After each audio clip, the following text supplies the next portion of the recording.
So what I've discovered by looking at this new knife that I just took out of the box, this Japanese stainless steel Japanese Deba single-sided right-handed knife, that we see that the bevel goes right to the edge.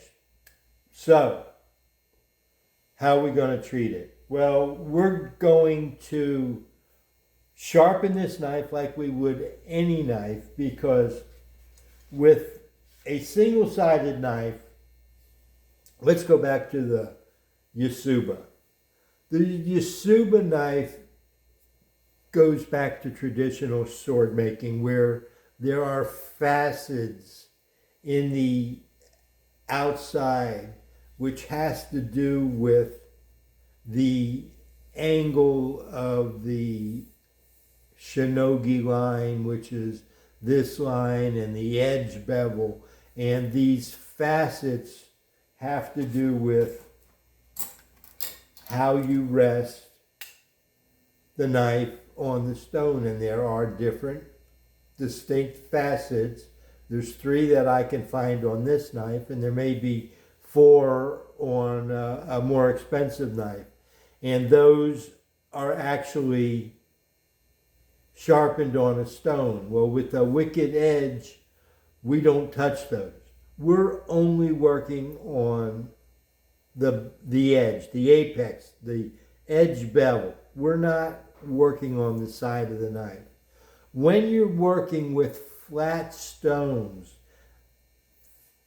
that you have some rocking, that you can get these out of whack, and they do have to take them, like that video that Tom recently did, where he actually tuned those lines to match, so that when he put it on a stone, now they were profiled right.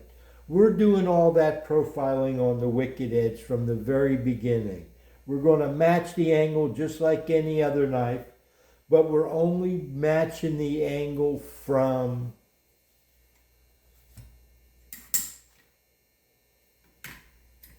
this side, the side with the edge bevel.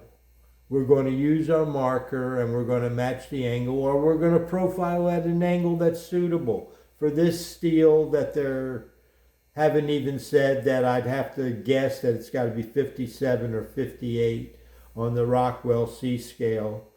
That, 20-degree angle, it's a pretty stout knife, as you can see. And the problem with the stout knife, that allows you to transmit a lot of force. See how thick this blade is?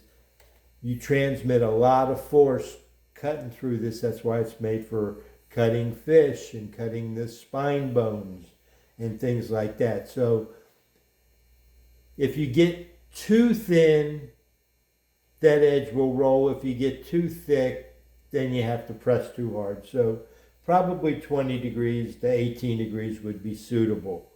So I would look to use my marker and match the angle, but if not, 18 or 20 degrees is suitable. Now I'm working these knives like any other knife that I've worked. I've tried all different ways. I've tried, when I first started looking at the sharpening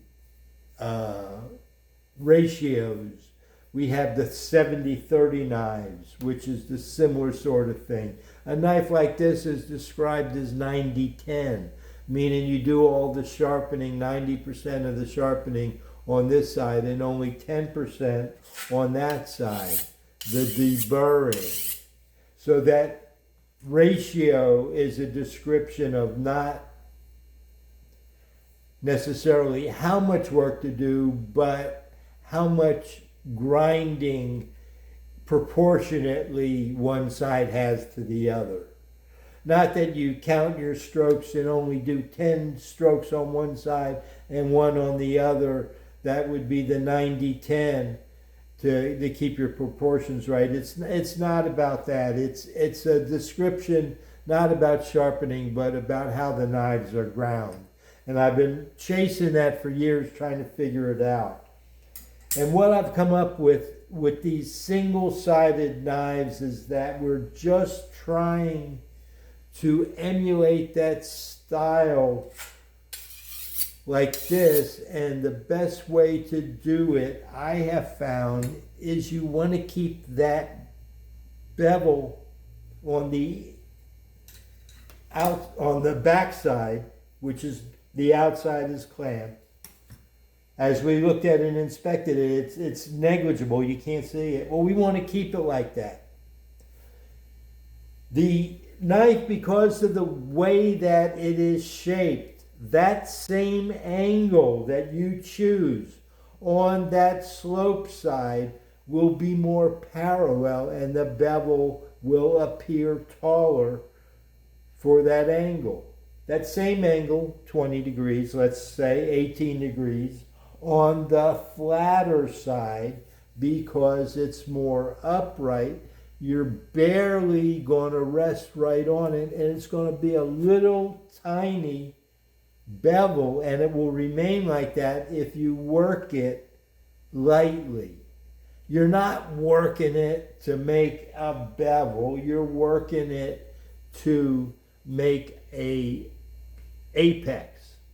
You're doing most of your sharpening on the beveled side, the side closest to the center of the vise, and then you're just deburring on the back side. So that's like a 90-10 ratio on the amount of work, or a 90-10 on the amount of grinding. This is almost flat. 90% of the grinding is done on this side. So we're doing the same thing. I'm setting it the same way. I'm setting it at 18 degrees both sides, or 20 degrees, whatever I want. And I am working both sides, but one side, the flatter side, at that angle, I'm working lighter. Now, I ran this by Tom to see what he said about, what he thought about that. Let me stop because we're getting too long on the video.